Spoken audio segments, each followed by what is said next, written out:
Friends, ಬನ್ನಿ ಇವತ್ತಿನ ವಿಡಿಯೋದಲ್ಲಿ ಟೀಚರ್ಸ್ ಪೋಸ್ಟ್ ಗೆ ಯಾವ ರೀತಿ ಆನ್ಲೈನ್ ಅಲ್ಲಿ ಅರ್ಜಿನ ಹಾಕಬೇಕು ಅನ್ನೋದ್ರ ಬಗ್ಗೆ ಕಂಪ್ಲೀಟ್ ಇನ್ಫಾರ್ಮೇಶನ್ ಇವತ್ತಿನ ವಿಡಿಯೋದಲ್ಲಿ ತಿಳ್ಕೊಳ್ಳೋಣ. ಸೊ ಅದಕ್ಕಿಂತ ಮೊದಲು ನೀವು ಇದೇ ಫಸ್ಟ್ ಟೈಮ್ ನಮ್ಮ ಚಾನಲ್ ನೋಡ್ತಾ ಇದ್ರೆ ಚಾನಲ್ ಸಬ್ಸ್ಕ್ರೈಬ್ ಮಾಡ್ಕೊಳ್ಳಿ, ಹಾಗೆ ವಿಡಿಯೋ ನೋಡ್ತಾ ಇದ್ರೆ ವಿಡಿಯೋ ಒಂದು ಲೈಕ್ ಕೊಡಿ ಅಂತ ಹೇಳ್ತಾ, ಫ್ರೆಂಡ್ಸ್ ನೀವು ಮೊದಲು ಗೂಗಲ್ ಸರ್ಚ್ ಇಂಜಿನ್ ಗೆ ಹೋಗಿ, ಸೊ ಅಲ್ಲಿ ಸರ್ಚ್ ಬಾರ್ ಅಲ್ಲಿ ಸ್ಕೂಲ್ ಎಜುಕೇಶನ್ ಅಂತ ಟೈಪ್ ಮಾಡ್ತಿದ್ದಂಗೆ ಅಲ್ಲಿ ಬರುತ್ತೆ. ಸೊ ಸ್ಕೂಲ್ ಎಜುಕೇಶನ್ ಕರ್ನಾಟಕಕ್ಕೆ ಹೋದ್ರೆ ಫಸ್ಟ್ ಕಾಣಿಸ್ತಾ ಇದೆಯಲ್ಲ ಈ ಲಿಂಕ್ ಮೇಲೆ ಕ್ಲಿಕ್ ಮಾಡಿ, karnataka.gov.in ಅಂತೇಳಿ ಇದು ಸ್ಕೂಲ್ ಎಜುಕೇಶನ್ ಅವರ ಒಂದು ಅಧಿಕೃತ ವೆಬ್ ಪೇಜ್. ಸೊ ಈ ರೀತಿ ನೀವು ಇದ್ರ ಮೇಲೆ ಕ್ಲಿಕ್ ನ ಮಾಡಿದ್ದೆ ಆದ್ರೆ, ಸೊ ಇದು ಡಿಪಾರ್ಟ್ಮೆಂಟ್ ಆಫ್ ಸ್ಕೂಲ್ ಎಜುಕೇಶನ್ ಅವರ ಒಂದು ಅಧಿಕೃತ ಹೋಮ್ ಪೇಜ್ ಗೆ ನಿಮ್ಮನ್ನ ಕರ್ಕೊಂಡು ಹೋಗುತ್ತೆ. ಸೊ ಇಲ್ಲಿ ನೀವು ಏನ್ ಮಾಡ್ಬೇಕು ಅಂತ ಹೇಳಿದ್ರೆ, ಸೊ ಈ ರೈಟ್ ಸೈಡ್ ಅಲ್ಲಿ 3 ಲೈನ್ಸ್ ಇದೆಯಲ್ಲ ಇದ್ರ ಮೇಲೆ ಕ್ಲಿಕ್ ಮಾಡಿದ್ದೆ ಆದ್ರೆ, ಸೊ ನೋಡಿ CA ಸೆಲ್ ಅಂತ ಇದೆಯಲ್ಲ ಇದ್ರ ಮೇಲೆ ಕ್ಲಿಕ್ ಮಾಡಿ. ಸೊ ಇಲ್ಲಿ ಕ್ಲಿಕ್ ಮಾಡಿದ್ರೆ ನೋಡಿ ನಿಮ್ಗೆ ಎಲ್ಲ ಕಂಪ್ಲೀಟ್ ಲೇಟೆಸ್ಟ್ ನ್ಯೂಸ್ ಇಂದ ಹಿಡಿದು ಎಲ್ಲವೂ ನಿಮ್ಗೆ ಓಪನ್ ಆಗುತ್ತೆ. ಫ್ರೆಂಡ್ಸ್, ಇಲ್ಲಿ click to apply for the recruitment of PST, PE grade ಮತ್ತೆ GPT, AM, PM ಇದೀರಾ. ಸೊ ಇದ್ರ ಮೇಲೆ ನೀವು ಕ್ಲಿಕ್ ಮಾಡಿದ್ರೆ ಆನ್ಲೈನ್ ಅಪ್ಲಿಕೇಶನ್ ಲಿಂಕ್ ಕರ್ಕೊಂಡು ಹೋಗುತ್ತೆ. ಸೊ ನೀವು ಫಸ್ಟ್ ಏನ್ ಮಾಡ್ಬೇಕು ಅಂತ ಹೇಳಿದ್ರೆ, ಸೊ ನೀವು ಇಲ್ಲಿ ಫಸ್ಟ್ ನಿಮ್ಮ SSLC ಡೀಟೇಲ್ಸ್ ಅನ್ನ ಫಿಲ್ ಮಾಡಿ, ನೀವು ನಿಮ್ಮ ಒಂದು ನೇಮ್ ಅನ್ನ ಹಾಕಿ, ನಿಮ್ಮ ಮೊಬೈಲ್ ನಂಬರ್ ಅನ್ನ ಎಂಟ್ರಿ ಮಾಡಿ, ಓಕೆ, ನಿಮ್ ಇಮೇಲ್ ಮತ್ತೆ ಯೂಸರ್ ನೇಮ್ ಗಳನ್ನ ಹಾಕೊಂಡು ಪಾಸ್ವರ್ಡ್ ಗಳನ್ನ ಕೊಟ್ಕೊಂಡು, ಸೊ ನೀವು ಮೊದಲು ರಿಜಿಸ್ಟರ್ ಮಾಡ್ಕೋಬೇಕಾಗುತ್ತೆ. ಸೊ ಬನ್ನಿ ಯಾವ ತರ ಅಂತ ತೋರಿಸ್ತೀನಿ. ಸೊ ಇಲ್ಲಿ ಒಂದು ಫಸ್ಟ್ ನೀವು ಗಮನಿಸಬೇಕಾಗಿರೋದು, ನೀವೇನಾದ್ರೂ SSLC ಅನ್ನ ನೀವು ಬಿಫೋರ್ 2003 ಪಾಸ್ ಮಾಡಿದ್ರಿ ಅಂತ ಹೇಳಿದ್ರೆ, ಸೊ ನೀವು ಎಲ್ಲವನ್ನ ಮ್ಯಾನ್ಯುಯಲ್ ಆಗಿ ಎಂಟ್ರಿ ಮಾಡಬೇಕು. ಸೊ ಆಫ್ಟರ್ 2003 ನೀವೇನಾದ್ರೂ SSLC ನ ಪಾಸ್ ಮಾಡಿದಿರಾ ಅಂತ ಹೇಳಿದ್ರೆ, ಸೊ ನಿಮ್ಮ ಒಂದು ಇನ್ಫಾರ್ಮೇಶನ್ ಆಟೋಮೆಟಿಕ್ ಫೆಚ್ ಆಗುತ್ತೆ. ಸೊ ನಿಮ್ಮ ಒಂದು ರಿಜಿಸ್ಟರ್ ನಂಬರ್ ಎಂಟರ್ ಮಾಡಿದ್ರೆ ಸಾಕು. ಸೊ ಇಲ್ಲಿ ಎಸ್ ಆರ್ ನೋ ಅಂತ ಕೇಳುತ್ತೆ. So if you have passed before 2003 select no and enter the details manually ಅಂತ ಕೇಳುತ್ತೆ. ಸಪೋಸ್ ನಾನು ಈಗ 2003 ಗೆ ಬಿಫೋರ್ ಪಾಸ್ ಮಾಡಿರೋದ್ರಿಂದ ಸೊ ನೋ ಅಂತ ಸೆಲೆಕ್ಟ್ ಮಾಡ್ತೀನಿ. ಸೊ ಅದಾದ ನಂತರದಲ್ಲಿ ಸೊ ನೆಕ್ಸ್ಟ್ ನೀವೇನ್ ಮಾಡಬೇಕು, ನಿಮ್ಮ ನೇಮ್ ಅನ್ನ ಮೆನ್ಷನ್ ಮಾಡಬೇಕು. ಸೊ ಇದು ಕೇರ್ಫುಲ್ ಆಗಿ ತಿಳ್ಕೊಳ್ಳಿ, ನಿಮ್ಮ SSLC ಮಾರ್ಕ್ಸ್ ಕಾರ್ಡ್ ಅಲ್ಲಿ ಇರೋ ತರದಲ್ಲೇ ಫಿಲ್ ಮಾಡಬೇಕು. ಅಲ್ಲಿ ಯಾವ ತರ ಇದೆ, ಕ್ಯಾಪಿಟಲ್ಸ್ ಲೆಟರ್ಸ್ ಏನಾದ್ರು ಇತ್ತು ಅಂತ ಹೇಳಿದ್ರೆ ಅದೇ ಲೆಟರ್ ನ ನೀವು ಅದೇ ತರ ಟೈಪ್ ಮಾಡಬೇಕಾಗುತ್ತೆ. ನಿಮಗೆ ಒಂದು OTP ಬರುತ್ತೆ, ನಿಮ್ಮ ಮೊಬೈಲ್ ನಂಬರ್ ಅನ್ನ ಹಾಕಿದ ತಕ್ಷಣ ಗೆಟ್ OTP ಮೇಲೆ ಕ್ಲಿಕ್ ಮಾಡಿ OTP ಅನ್ನ ನೀವು ಎಂಟರ್ ಮಾಡಬೇಕಾಗಿರುತ್ತೆ. ಸೊ ನನಗೆ OTP ಬಂತು, ಅದನ್ನ ಎಂಟರ್ ಮಾಡ್ತಾ ಇದ್ದೀನಿ ಇಲ್ಲಿ. ಓಕೆ, ಸಬ್ಮಿಟ್ OTP ಅಂತ ಕೊಡಿ. So please enter the valid email ID ಅಂತ ಕೇಳ್ತಾರೆ ಇಲ್ಲಿ. ಸೊ ನಾನು ಇಲ್ಲಿ ನನ್ನ ಒಂದು ಇಮೇಲ್ ಅಡ್ರೆಸ್ ಅನ್ನ ಕೊಡ್ತಾ ಇದ್ದೀನಿ. ಸೊ ಫ್ರೆಂಡ್ಸ್, ನಿಮ್ಮ ಇಮೇಲ್ ID ಬಹಳ ಇಂಪಾರ್ಟೆಂಟ್. ಅದಾದ ನಂತರದಲ್ಲಿ ಯೂಸರ್ ನೇಮ್, ಸೊ ನೀವು ಯಾವ್ದಾದ್ರು ಯೂಸರ್ ನೇಮ್ ಅನ್ನ ನೀವು ಕೊಟ್ಕೋಬಹುದಾಗಿರುತ್ತೆ, ಯೂಸರ್ ನೇಮ್. ಓಕೆ, ಅದಾದ್ಮೇಲೆ ನೀವು ಪಾಸ್ವರ್ಡ್ ಅನ್ನ ಸೆಟ್ ಮಾಡ್ಕೋಬೇಕಾಗಿರುತ್ತೆ. ಸೊ ಪಾಸ್ವರ್ಡ್ ಅನ್ನ ಸೆಟ್ ಮಾಡ್ಕೋಬೇಕಾದ್ರೆ ಇಲ್ಲಿ ಯಾವ ತರ ಸೆಟ್ ಮಾಡ್ಕೋಬೇಕು ಅಂತ ಹೇಳ್ತಾರೆ, ಹಿಂಟ್ಸ್ ನ ಕೊಟ್ಟಿದ್ದಾರೆ. ಒಂದು ಆಲ್ಫಾಬೆಟ್ ಇರಬೇಕು, ಓಕೆ, ಒಂದು ನ್ಯೂಮರಿಕ್ ಇರಬೇಕು, ಒಂದು ಸ್ಪೆಷಲ್ ಕ್ಯಾರೆಕ್ಟರ್ ಇರಬೇಕು. ಇದನ್ನ ಎಂಟ್ರಿ ಮಾಡಿ ಆದ್ಮೇಲೆ ನೀವು ಸೇವ್ ಅನ್ನ ಕೊಡಬೇಕಾಗಿರುತ್ತೆ. ಸೊ ಅಲ್ಲಿಗೆ ನೋಡಿ ಬಂತು, ಈಗ registration is completed successfully, please save your user name and password for future process.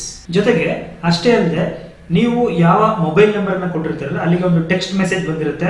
So your GST registration is completed successfully, your application number is so and so, user name is so and so ಅಂತ ಹೇಳಿ ಒಂದು message ಬಂದಿರುತ್ತೆ. ಅದನ್ನ ನೀವು save ಮಾಡಿ ಇಟ್ಕೊಳ್ಳಿ. Okay, ಈಗ ನಾವು ರಿಜಿಸ್ಟ್ರೇಷನ್ ಅನ್ನ ಕಂಪ್ಲೀಟ್ ಮಾಡಿದ್ವಿ. ಸೊ ಈಗ ಏನು ಅಂತ ಹೇಳಿದ್ರೆ ಫರ್ದರ್ ಇರುವಂತಹ ಒಂದು ಇನ್ಫಾರ್ಮೇಶನ್ ಅನ್ನ ಫಿಲ್ ಮಾಡಬೇಕು ಅಂತ ಹೇಳಿದ್ರೆ, ಸೊ ನೆಕ್ಸ್ಟ್ ನಾವೀಗ ಸೇಮ್ ಇದನ್ನ ಲಾಗಿನ್ ಅಲ್ಲಿ ಹೋಗಿ ಫಿಲ್ ಮಾಡಬೇಕಾಗಿರುತ್ತೆ. ಸೊ ಇದೇ ತರ ಪೇಜ್ ಬರುತ್ತೆ. ಸೊ ನೆಕ್ಸ್ಟ್ ಇಲ್ಲಿ ನೀವೇನ್ ಮಾಡಿ, ಸೊ ನಾನು ನೋ ಕೊಟ್ಟಿದ್ದೆ, ನೋ ಅಂತ ಕೊಟ್ಬಿಟ್ಟು ಲಾಗಿನ್ ಹೋಗ್ತೀನಿ.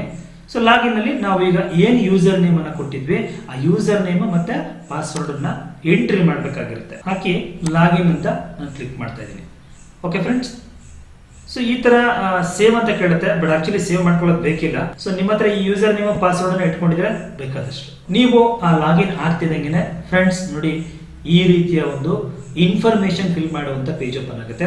ಸೊ ಅದು PST ಆಗಿರ್ಬೋದು, PE ಗ್ರೇಡ್ 2 ಆಗಿರ್ಬೋದು, GPT, AM, PE grade 1, teachers recruitment, ನೀವು ಯಾವ್ದಕ್ಕಾದ್ರೂ ಅಪ್ಲೈ ಮಾಡ್ಕೊಳ್ಳಿ. ಸೊ ಇಲ್ಲಿ ಫಸ್ಟ್ ನೀವೇನ್ ಮಾಡ್ಬೇಕು ಅಂದ್ರೆ ಈ ಪೇಜ್ ಅಲ್ಲಿ ಫಸ್ಟ್ ಪರ್ಸನಲ್ ಡೀಟೇಲ್ ಅನ್ನು ಎಂಟರ್ ಮಾಡಬೇಕು, ಮತ್ತೆ ರಿಸರ್ವೇಶನ್ ಯಾವ ಕ್ಯಾಟಗರಿಯಲ್ಲಿ ನೀವು ಬರ್ತೀರಾ ಅದನ್ನ ಫಿಲ್ ಮಾಡಬೇಕು, ಎಜುಕೇಶನ್ ಕ್ವಾಲಿಫಿಕೇಶನ್ ಫಿಲ್ ಮಾಡಬೇಕು, ಪ್ರೊಫೆಷನಲ್ ಎಜುಕೇಶನ್ಸ್ ಏನೇನು ಮಾಡಿದ್ದೀರಾ, ಮತ್ತೆ TET ಮಾರ್ಕ್ಸ್ ಎಷ್ಟು ಏನು, ಮತ್ತೆ ಯಾವ ಪೋಸ್ಟ್, ಮತ್ತೆ ಫೋಟೋ, ಸಿಗ್ನೇಚರ್, ಡಿಕ್ಲರೇಷನ್, ಪೇಮೆಂಟ್ ಎಲ್ಲ ಆದ್ಮೇಲೆ ನೀವು ಪ್ರಿಂಟ್ ಆಪ್ಷನ್ ಮೇಲೆ ಕ್ಲಿಕ್ ಮಾಡಬೇಕು. ಪ್ರಿಂಟ್ ಆಪ್ಷನ್ ಇನ್ನೂ ಓಪನ್ ಆಗಿಲ್ಲ, ಯಾಕಂದ್ರೆ ನಾವು ಇನ್ನೂ ಫಿಲ್ ಮಾಡಿಲ್ಲ. ಓಕೆ, ಅದೆಲ್ಲ ಆದ್ಮೇಲೆ ಪ್ರಿಂಟ್ ತಗೊಂಡ್ಮೇಲೆ ನೀವು ಲಾಗೌಟ್ ಅನ್ನು ಮಾಡಬೇಕಾಗುತ್ತೆ. ಸೊ ಬನ್ನಿ ಫಸ್ಟ್ ಬಂದು ನೋಡೋಣ, ಪರ್ಸನಲ್ ಡೀಟೇಲ್ಸ್ ಮೇಲೆ ಕ್ಲಿಕ್ ಮಾಡಿ. ಸೊ ನೋಡಿ ಈ ರೀತಿಯ ಪೇಜ್ ಓಪನ್ ಆಗುತ್ತೆ. ನೀವು ಆಲ್ರೆಡಿ ನೇಮ್ ಅನ್ನ ಹಾಕಿರೋದ್ರಿಂದ ಸೊ ನೇಮ್ ಅದು ಬಂದಿರುತ್ತೆ, ನನ್ನ ನೇಮ್ ಬಂದಿದೆ ಇಲ್ಲಿ. ಸೊ ಜೆಂಡರ್, ಸೊ ಅದನ್ನ ಸೆಲೆಕ್ಟ್ ಮಾಡ್ಕೊಳ್ಳಿ. ಸೊ ನೆಕ್ಸ್ಟ್ ನಿಮ್ಮ father name, mother name, okay, ಅದನ್ನ ನೀವು ಎಂಟ್ರಿ ಮಾಡಬೇಕಾಗಿರುತ್ತೆ. ಮದರ್ ನೇಮ್ ಹಾಕ್ಬೇಕಾಗಿರುತ್ತೆ. ಸೊ ಅದೆಲ್ಲ ಆದ್ಮೇಲೆ ನಿಮ್ಮ ಡೇಟ್ ಆಫ್ ಬರ್ತ್, ನಿಮ್ಮ ರಿಲಿಜಿಯನ್, ಸೊ ಇಲ್ಲಿ ಯಾವ್ದು ರಿಲಿಜಿಯನ್ ಕೊಟ್ಟಿದೆ, Hindu, Muslim, Christian, Jain, Buddhist, Sikh, Parsi and others. Okay, then marital status, ನೀವು ಮ್ಯಾರಿಡ್ ಅಥವಾ ಅನ್ಮ್ಯಾರಿಡ್ ಅಥವಾ ಏನು ಡೈವರ್ಸಿನ, ವಿಡೋನ ಅದೆಲ್ಲ ಕೇಳಿದ್ದಾರೆ. ಸೊ ನೀವು ಮ್ಯಾರಿಡ್ ಆಗಿದ್ರೆ ನಿಮ್ಮ ಪತ್ನಿಯ ಅಥವಾ ನಿಮ್ಮ ಸ್ಪೌಸ್ ಹೆಸರು ಮೆನ್ಷನ್ ಮಾಡಬೇಕಾಗಿರುತ್ತೆ. ಸೊ ನೆಕ್ಸ್ಟ್ ನಿಮ್ಮ ಆಧಾರ್ ನಂಬರ್ ಹಾಕ್ಬೇಕಾಗಿರುತ್ತೆ. ಸೊ ನಿಮ್ಮ ಆಧಾರ್ನ ಒಂದು ಫೋಟೋ ಕಾಪಿಯನ್ನು ಇಲ್ಲಿ ಅಪ್ಲೋಡ್ ನೆಕ್ಸ್ಟ್ ಮಾಡಬೇಕಾಗಿರುತ್ತೆ. ಚೂಸ್ ಫೈಲ್ ಅಂತ ಹೇಳಿ ಅದ್ರ ಮೇಲೆ ಕ್ಲಿಕ್ ಮಾಡಿ ನಿಮ್ಮ ಒಂದು ಆಧಾರ್ ಫೋಟೋವನ್ನ ಅಪ್ಲೋಡ್ ಮಾಡಬೇಕಾಗಿರುತ್ತೆ ಫ್ರೆಂಡ್ಸ್. ಸೊ ಅದಾದ ನಂತರದಲ್ಲಿ ಸೊ ನಿಮ್ಮ ಪರ್ಮನೆಂಟ್ ಅಡ್ರೆಸ್ ಅನ್ನ ಕೇಳ್ತಾರೆ. ಸೊ ನಿಮ್ಮ ಮನೆಯ ನಂಬರು ಅಥವಾ ನಿಮ್ಮ ಗ್ರಾಮ, ಪಟ್ಟಣ, ಇರ್ಸಾರ್ನ ವಿಲೇಜ್ ಅಂತ ಹೇಳಿದ್ರೆ ನಿಮ್ಮ ಊರ ಹೆಸರು ಹಾಕಿ. ಸೊ ಸಿಟಿ ಏನಾದ್ರು ಬರುತ್ತೆ ಅಂದ್ರೆ ಸಿಟಿ ಹಾಕಿ, ಇಲ್ಲಾಂದ್ರೆ ತೊಂದರೆ ಇಲ್ಲ. ನಿಮ್ಮ ಮುಂದಿನ ಒಂದು ಪೋಸ್ಟ್ ಅಡ್ರೆಸ್ ಯಾವ್ದಿರುತ್ತೆ ಅದನ್ನ ಹಾಕಿ. ಸೊ ನೆಕ್ಸ್ಟ್ ಸ್ಟೇಟು, ಸೊ ಇಲ್ಲಿ ನೀವು ಕರ್ನಾಟಕ ಎಲ್ರಿಗೂ ಅದೇ ಬರುತ್ತೆ. ಮತ್ತೆ ಡಿಸ್ಟಿಕ್, ಸೊ ನೀವು ಯಾವ ಜಿಲ್ಲೆಯವರು, ಸೊ ಇದ್ರ ಮೇಲೆ ಕ್ಲಿಕ್ ಮಾಡಿದ್ರೆ ನಿಮ್ಮ ಜಿಲ್ಲೆ ಬರುತ್ತೆ ಇಲ್ಲಿ. ಅದಾದ್ಮೇಲೆ ತಾಲೂಕು, ಯಾವ ತಾಲೂಕು ನೀವು, ಮತ್ತೆ ನಿಮ್ಮ ತಾಲೂಕಿನ ಅಥವಾ ನಿಮ್ಮ ಊರಿನ ಪಿನ್ ಕೋಡ್ ಯಾವುದು ಅದನ್ನ ಎಂಟ್ರಿ ಮಾಡಬೇಕಾಗಿರುತ್ತೆ. ಸೊ ಅಗೇನ್ ಪೋಸ್ಟಲ್ ಅಡ್ರೆಸ್ ಕೇಳ್ತಿದ್ದಾರೆ ಇಲ್ಲಿ. ಸೊ ಇದು ಪರ್ಮನೆಂಟ್ ಅಡ್ರೆಸ್ ಅಂತ ಕೇಳ್ತೇನೆ. ಸಪೋಸ್ ನೀವು ಟೆಂಪರರಿ ಅಡ್ರೆಸ್ ಎಲ್ಲೋ ಸಿಟಿನಲ್ಲಿ ಇದ್ರೆ ಅಥವಾ ಪರ್ಮನೆಂಟ್ ಅಡ್ರೆಸ್ ಟೆಂಪರರಿ ಅಡ್ರೆಸ್ ಎರಡೂ ಒಂದೇ ಆಗಿದ್ರೆ ಅದನ್ನ ಎರಡೂ ಕಡೆ ಅದನ್ನೇ ಫಿಲ್ ಮಾಡಿ. ಓಕೆ, ಸೊ ಇಲ್ಲಿ ಎಲ್ಲವನ್ನು ಫಿಲ್ ಮಾಡಿದ ನಂತರದಲ್ಲಿ ಸಬ್ಮಿಟ್ ಅನ್ನ ಮಾಡಬೇಕಾಗಿರುತ್ತೆ. ನೀವು ಪರ್ಸನಲ್ ಡೀಟೇಲ್ಸ್ ಕಂಪ್ಲೀಟ್ ಆದ ನಂತರದಲ್ಲಿ ರಿಸರ್ವೇಶನ್ ಮೇಲೆ ಕ್ಲಿಕ್ ಮಾಡಿ. ಸೊ ರಿಸರ್ವೇಶನ್ ಮೇಲೆ ಕ್ಲಿಕ್ ಮಾಡಿದ್ರೆ ಸೊ ನೀವು ನಿಮ್ಮ ರಿಸರ್ವೇಶನ್ ಕ್ಲೈಮ್ ಮಾಡೋದಕ್ಕೆ ಯಾವ ಕ್ಯಾಟಗರಿ ಕಮ್ಯುನಿಟಿ ಅದೆಲ್ಲ ಬರುತ್ತೆ.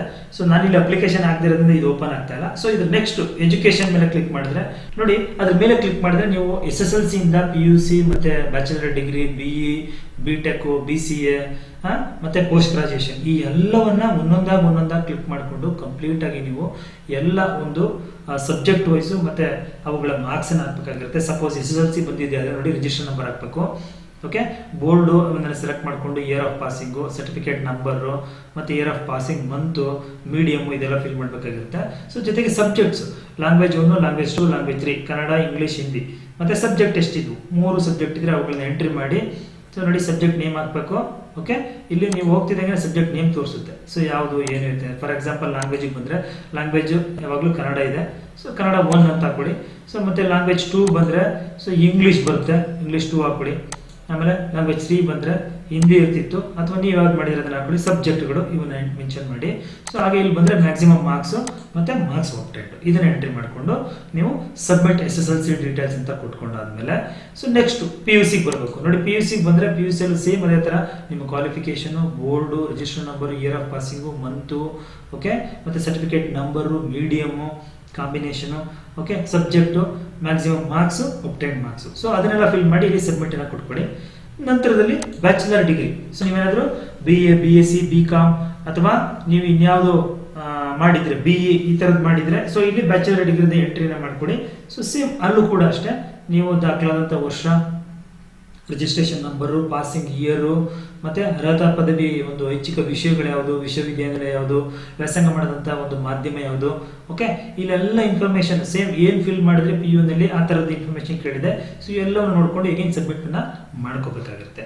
ಅದಾದ್ಮೇಲೆ BE, ಓಕೆ, ನೆಕ್ಸ್ಟ್ BCA ಮತ್ತೆ ಪೋಸ್ಟ್ ಗ್ರಾಜುಯೇಷನ್. ನೀವೇನಾದ್ರೂ ಪೋಸ್ಟ್ ಗ್ರಾಜುಯೇಷನ್ ಮಾಡಿದ್ರೆ ಅದರ ಡೀಟೇಲ್ಸ್ ಸೊ ಎಲ್ಲ ಡೀಟೇಲ್ಸ್ ಗಳನ್ನ ಫಿಲ್ ಮಾಡಬೇಕಾಗಿರುತ್ತೆ. ಎಜುಕೇಶನ್ ನಂತರದಲ್ಲಿ ಪ್ರೊಫೆಷನಲ್ ಎಜುಕೇಶನ್ ಅನ್ನೋದನ್ನ ನೀವು ಕ್ಲಿಕ್ ಮಾಡಬೇಕಾಗಿರುತ್ತೆ. ಸೊ ಇಲ್ಲಿ ಎಂದಾಗ ನೀವು ಪ್ರೊಫೆಷನಲ್ ಎಜುಕೇಶನ್ಗಳು ಅಂದ್ರೆ ಇಲ್ಲಿ D.Ed, B.Ed, B.Ped, M.Ed, M.Ped, so ಈ ತರದ್ ಏನೆಲ್ಲ ಪ್ರೊಫೆಷನಲ್ ಎಜುಕೇಶನ್ಸ್ ಗಳು ಮಾಡಿದಿರಲ್ಲ ಅದೆಲ್ಲವೂ ಇಲ್ಲಿ ಬರುತ್ತೆ. ನೀವು ಅದನ್ನ ಅಲ್ಲಿ ಎಂಟ್ರಿ ಮಾಡಬೇಕಾಗಿರುತ್ತೆ ಫ್ರೆಂಡ್ಸ್. ಅದಾದ್ಮೇಲೆ ನೀವು TET ಮೇಲೆ ಕ್ಲಿಕ್ ಮಾಡಿದ್ರೆ ಸೊ ನೀವು ಅಪ್ಲೈ ಮಾಡುವಂತಹ ಪೋಸ್ಟ್ ಗಳಿಗೆ TET ಇತ್ತು ಅಂತ ಹೇಳಿದ್ರೆ ಸೊ ಅದಕ್ಕೆ ನೀವು ಆ ಮಾರ್ಕ್ಸ್ ಅನ್ನ ಎಂಟ್ರಿ ಮಾಡಬೇಕಾಗಿರುತ್ತೆ. ನೆಕ್ಸ್ಟ್ ಪೋಸ್ಟ್ ಗೆ ನೀವು ಅಪ್ಲೈ ಮಾಡಬೇಕಾಗಿರುತ್ತೆ. ಪೋಸ್ಟ್ ಮೇಲೆ ಕ್ಲಿಕ್ ಮಾಡಿದ್ರೆ ಓಕೆ, ಸೊ ನೋಡಿ ಇಲ್ಲಿ ಪೋಸ್ಟ್ ಗಳು ಬಂತು ಇಲ್ಲಿ. ಸೊ ನೋಡಿ ಇಲ್ಲಿದೆ, ನೀವು ಪ್ರೈಮರಿ ಸ್ಕೂಲ್ ಟೀಚರ್ ಆಗ್ತಿದ್ದೀರಾ, PST 1 to 5th ಅಥವಾ PET ಆಗ್ತಿದ್ದೀರಾ ಗ್ರೇಡ್ 1 ಅಥವಾ 8th 1 to 8th. ಓಕೆ, ಅದಾದ್ಮೇಲೆ ನೀವು GPT ಏನಾದ್ರು ಆಗ್ತಿದ್ದೀರಾ 6 to 8 ಮತ್ತೆ ಕಂಪ್ಯೂಟರ್ ಸೈನ್ಸ್ ಟೀಚರ್ ಏನಾದ್ರು ಅಪ್ಲೈ ಮಾಡ್ತಿದ್ದೀರಾ, ಹೈಸ್ಕೂಲ್ ಟೀಚರ್ ಆಗ್ತಿದ್ದೀರಾ ಅಥವಾ ಫಿಸಿಕಲ್ ಎಜುಕೇಶನ್ ಟೀಚರ್ ಆಗ್ತಿದ್ದೀರಾ, ಅಪ್ಲೈಡ್ ಪೋಸ್ಟ್ ಪ್ರಿಫರೆನ್ಸಸ್ ಮತ್ತೆ ಎಕ್ಸಾಮ್ ಪ್ಲೇಸ್ ಪ್ರಿಫರೆನ್ಸಸ್ ಎಲ್ಲವನ್ನ ಇನ್ಫಾರ್ಮೇಶನ್ಗಳನ್ನ ನೋಡಿ ನೀವೆಲ್ಲವೂ ಇಲ್ಲಿ ಫಿಲ್ ಮಾಡಬೇಕಾಗಿರುತ್ತೆ. ಓಕೆ, ಸೊ ಇದೆಲ್ಲವನ್ನ ಫಿಲ್ ಮಾಡಿಕೊಂಡು ನೀವು ಅದಾದ ನಂತರದಲ್ಲಿ ನೀವು ನೆಕ್ಸ್ಟ್ ನಿಮ್ಮ ಫೋಟೋ ಮತ್ತೆ ಸಿಗ್ನೇಚರ್ನ ನೀವು ಅಲ್ಲಿ ಹಾಕಬೇಕಾಗಿರುತ್ತೆ. ಸೊ ನಿಮ್ಮ ಫೋಟೋ ನೋಡಿ ಇಲ್ಲಿ ಅದ್ರ ಮೇಲೆ ಕ್ಲಿಕ್ ಮಾಡಿದ್ರೆ ಸೊ ಇದನ್ನ ನೋಡಿ ಕರೆಕ್ಟಾಗಿ ಅದನ್ನ ಸೈಜನ್ನ ನೀವು ಒಂದು 50 KB ಇಂದ 50 KB ಒಳಗಿಂದ 70 KB ಇದ್ರೆ ಅದು ಈಸಿಯಾಗಿ ಅಪ್ಲೋಡ್ ಆಗುತ್ತೆ. ಸೊ ಮತ್ತೆ ನಿಮ್ಮ ಸಿಗ್ನೇಚರ್ ಅದೆರಡನ್ನು ಅಪ್ಲೋಡ್ ಮಾಡಬೇಕಾಗಿರುತ್ತೆ. ಸೊ ನಂತರದಲ್ಲಿ ನೀವು ಡಿಕ್ಲರೇಷನ್ ಮೇಲೆ ಕ್ಲಿಕ್ ಮಾಡಿ. ಸೊ ಎಲ್ಲವನ್ನ ಸರಿ ಇದೆಯಾ ಅಂತ ಅನ್ನೋದನ್ನ ದಯವಿಟ್ಟು ಫಸ್ಟ್ ನೋಡ್ಕೊಳ್ಳಿ. ಯಾಕೆ ಅಂತ ಹೇಳಿದ್ರೆ ಸೊ ಮತ್ತೆ ಕೆಲವೊಂದ್ಸಲ ಎಡಿಟ್ ಮಾಡೋದಕ್ಕೆ ಇಲ್ಲಿ ಆಪ್ಷನ್ ಇಲ್ಲದೇ ಇರೋ ಕಾರಣಕ್ಕೆ ನೀವು ಒಂದೇ ಸಲ ಕೇರ್ಫುಲ್ ಆಗಿ ನಿಮ್ಮ ಎಲ್ಲ ಡೀಟೇಲ್ಸ್ ಇನ್ಫಾರ್ಮೇಶನ್ ಅನ್ನ ನೋಡಿಕೊಂಡು ನೀಟಾಗಿ ಅದನ್ನ ಹಾಕಿದ ನಂತರದಲ್ಲಿ ನೆಕ್ಸ್ಟ್ ಪೇಮೆಂಟ್ಗೆ ಹೋದ್ರೆ ನೀವು ಆ ಪೇಮೆಂಟ್ ಆಪ್ಷನ್ ನಿಮಗೆ ಬರುತ್ತೆ. ಸೊ ಅದನ್ನ ಪೇ ಮಾಡಿದ್ಮೇಲೆ ನಿಮಗೆ ಇಲ್ಲಿ ಪ್ರಿಂಟ್ಗೆ ಆಪ್ಷನ್ ಅನ್ನ ಕೊಡುತ್ತೆ. ನಿಮ್ಮ ಇಡೀ ಕಂಪ್ಲೀಟ್ ಅಪ್ಲಿಕೇಶನ್ ಪ್ರಿಂಟ್ ತೆಗೆದಿಟ್ಕೊಂಡು ಸೊ ನಂತರದಲ್ಲಿ ನೀವು ಲಾಗೌಟ್ ಅನ್ನ ಮಾಡಬೇಕಾಗಿರುತ್ತೆ. ಓಕೆ ಫ್ರೆಂಡ್ಸ್, ನೋಡಿದ್ರಲ್ಲ, ಇದು ಕರ್ನಾಟಕದಲ್ಲಿ ಕಾಲ್ ಮಾಡಿರುವಂತಹ 15,000 ಟೀಚರ್ ಪೋಸ್ಟ್ ಗಳಿಗೆ ಯಾವ ರೀತಿ ಆನ್ಲೈನ್ ಅಲ್ಲಿ ನೀವು ಅರ್ಜಿನ ಹಾಕಬೇಕು ಅನ್ನೋದಕ್ಕೆ ಸಂಬಂಧಪಟ್ಟಂತ ಕಂಪ್ಲೀಟ್ ಇನ್ಫಾರ್ಮೇಶನ್. ಸ್ನೇಹಿತರೆ, ನಾನು ಅಪ್ಲೈ ಮಾಡದೇ ಇರೋ ಕಾರಣ ಮ್ಯಾಕ್ಸಿಮಮ್ ಏನೆಲ್ಲ ಇನ್ಫಾರ್ಮೇಶನ್ ಗಳನ್ನ ಹೇಳ್ಬೋದು, ಮತ್ತೆ ಈ ಕೆಲವೊಂದು ಆಪ್ಷನ್ ಗಳನ್ನೆಲ್ಲ ಓಪನ್ ಮಾಡಿ ನಾನು ಯಾವ ರೀತಿ ಎಂಟ್ರಿ ಮಾಡಬೇಕು ಅನ್ನೋದನ್ನ ತೋರಿಸಿದ್ದೀನಿ. ಸೊ ಏನಾದ್ರು ಡೌಟ್ ಇತ್ತು ಅಂತಂದ್ರೆ ಕಮೆಂಟ್ ಮಾಡಿ. ಸೊ ನಿಮ್ಮ ಡೌಟ್ ಗಳನ್ನ ಕ್ಲಾರಿಫೈ ಮಾಡುವಂತ ಪ್ರಯತ್ನವನ್ನು ನಾನು ಮಾಡ್ತೀನಿ ಅಂತ ಹೇಳ್ತಾ, ಸೊ ಯಾರೆಲ್ಲ ಅಪ್ಲೈ ಮಾಡ್ತೀರಿ ಅವ್ರಿಗೆಲ್ರಿಗೂ ಒಳ್ಳೆದಾಗ್ಲಿ ಅಂತ ಹೇಳ್ತಾ, ಆಲ್ ದಿ ಬೆಸ್ಟ್ ಅಂತ ಹೇಳ್ತಾ, ಸೊ ಇದೇ ರೀತಿಯ ಈ ಒಂದು ಟೀಚರ್ ರಿಕ್ರೂಟ್ಮೆಂಟ್ ಗೆ ಸಂಬಂಧಪಟ್ಟಂತ ಪ್ರತಿಯೊಂದು ಅಪ್ಡೇಟ್ಸ್ ಗಳು ಬೇಕು ಅಂತ ಹೇಳಿದ್ರೆ ನಮ್ಮ ಯೂಟ್ಯೂಬ್ ಚಾನಲ್ ಸಬ್ಸ್ಕ್ರೈಬ್ ಮಾಡ್ಕೊಳ್ಳಿ ಅಂತ ಹೇಳ್ತಾ, ಉಪಯುಕ್ತವಾಗಿದ್ರೆ ವಿಡಿಯೋ ಒಂದು ಲೈಕ್ ಕೊಟ್ಟು ಫ್ರೆಂಡ್ಸ್ ಮತ್ತೆ ಫ್ಯಾಮಿಲಿಗೆ ಶೇರ್ ಮಾಡಿ. ಮತ್ತೆ ಸಿಗ್ತೀನಿ. Thank you. ಬಾಯ್.